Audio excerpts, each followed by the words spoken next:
जय श्री कृष्ण दोस्तों। कैसे हैं आप सब। आज जो किस्सा मैं आपको सुनाने जा रहा हूं ना, वो कोई आम कहानी नहीं है। ये एक ऐसी कहानी है जो दिल छू जाती है, रूह तक उतर जाती है और सच कहूं तो हर उस औरत को एक आवाज देती है जो चुपचाप सब सहती है, सब करती है, बिना कुछ कहे। तो सुनिए। एक दोपहर थी, बड़ी ही शांत। सूरज की किरणें खिड़की से छनकर कमरे में आ रही थीं और तभी एक पत्रकार पहुंचा श्री अनिरुद्ध आचार्य जी के घर। दरवाजा धीरे से खुला और सामने जो महिला बैठी थी, उसकी आंखों में एक ऐसी शांति थी जैसे सालों की तपस्या हो। सादगी ऐसी जैसे खुद सादगी उससे कुछ सीख रही हो। पत्रकार थोड़ा झिझकते हुए बोला, माफ कीजिए, आप कौन हैं? महिला ने हल्की सी मुस्कान दी और बोली, मैं अनिरुद्ध आचार्य जी की धर्मपत्नी हूं। बताइए, किससे मिलना चाहते हैं? पत्रकार थोड़ी देर चुप रहा, फिर थोड़ा सा हिम्मत जुटाकर बोला, सच कहूं तो मैं आपसे ही मिलने आया हूं। आपसे कुछ बातें करनी है। महिला ने मुस्कुराकर कहा, जरूर, क्यों नहीं। अगर मेरे जवाब किसी को जरा भी प्रेरणा दे सकें तो ये मेरे लिए सौभाग्य की बात होगी। अब भाई, असली बात तो तब शुरू हुई जब पत्रकार ने पूछा, आपका और आचार्य जी का रिश्ता कब और कैसे शुरू हुआ? और बस उस सवाल के साथ जैसे उनकी आंखों में सालों पुरानी यादों की फिल्म चलने लगी।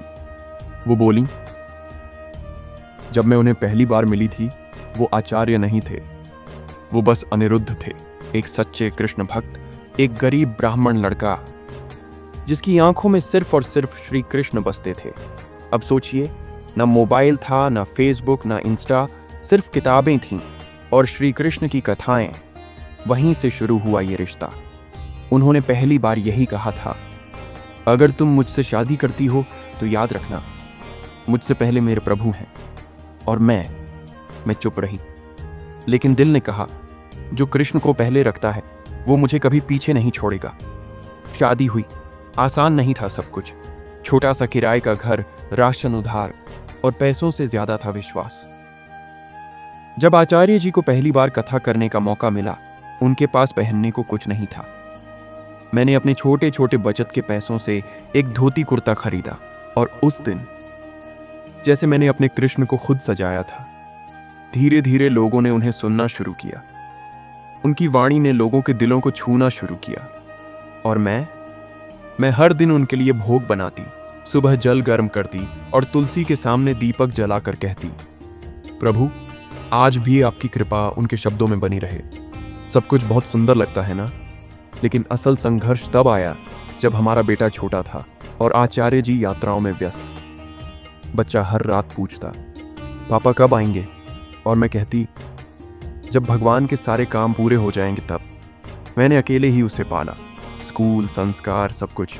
और जब एक दिन आचार्य जी हजारों की भीड़ में कथा कर रहे थे, वीडियो वायरल हो रहे थे, तब मैं अकेली होती थी। सबके लिए वो संत थे, लेकिन मेरे लिए मेरे घर का दीपक जो बाहर सबको रोशन कर रहा था, पर अंदर की दीवारें अंधेरे में थीं। एक बार बोले, मुझे समय नहीं दे पा रहा हूं तुम्हें। मैंने कहा, जब आपकी आंखें कथा में श्री कृष्ण को देखती हैं ना, तब मुझे लगता है आप मुझे ही देख रहे हैं। कभी कभी आयोजक उन्हें इग्नोर कर देते, मंच पर देर से बुलाते, वो लौट कर कहते, आज अहंकार टूट गया, काश तुम होती तो संभाल लेती। और मैं बस मुस्कुरा कर कहती, जो श्री कृष्ण के दास हैं वो मंच की चिंता क्यों करें। अब भी हर सुबह मैं उनके जूते करीने से लगाती हूँ। उनकी कथा की पहली श्रोता मैं हूँ। नई कथा पहले मुझे ही सुनाते हैं। कैसी लगी?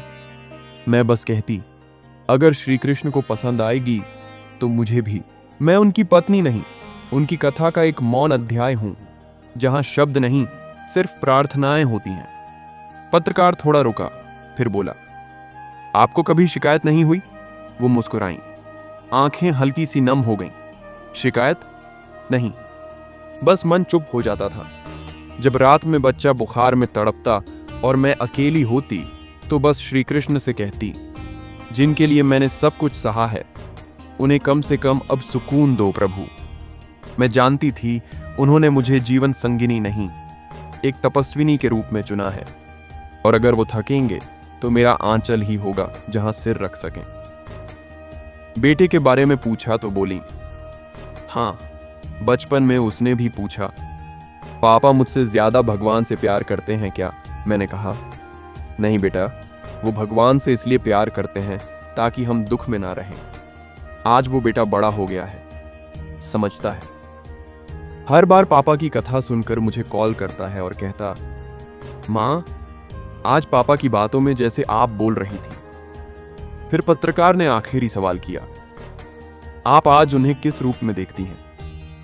महिला ने लंबी सांस ली और बोली, दुनिया के लिए वो अनिरुद्ध आचार्य हैं, मेरे लिए वही इंसान जो रात में थक कर लौटते हैं और पूछते हैं, आज भोग में क्या बना? जो बालकनी में तुलसी के सामने दीप जलाते हुए कहते हैं, आज कथा में सबने श्री कृष्ण को महसूस किया, अब जीवन सफल हो गया। और मैं बस उन्हें देखती रहती हूँ। तो दोस्तों, जब आप किसी संत को मंच पर बोलते हुए देखते हैं ना, तो याद रखिए, उस मंच तक आने की राह में कोई और भी होता है, कोई जो साथ चलता है, मगर हमेशा पर्दे के पीछे।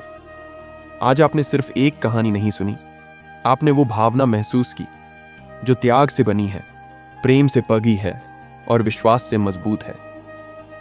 अगर ये कहानी आपके दिल को छू गई हो तो यार एक लाइक जरूर ठोक देना। और अगर आप चाहते हैं ऐसी ही कहानियां जो सिर्फ सुनाई नहीं, महसूस की जाएं, तो चैनल को सब्सक्राइब कर लो भाई, क्योंकि ये चैनल सिर्फ एक यूट्यूब चैनल नहीं है, ये एक भावना है, श्री अनिरुद्ध आचार्य जी के जीवन से जुड़ी हुई। अगली बार जब आप आएंगे तो वादा है, एक नई कथा, एक नई प्रेरणा और शायद एक नई रोशनी आपका इंतजार कर रही होगी। राधे राधे।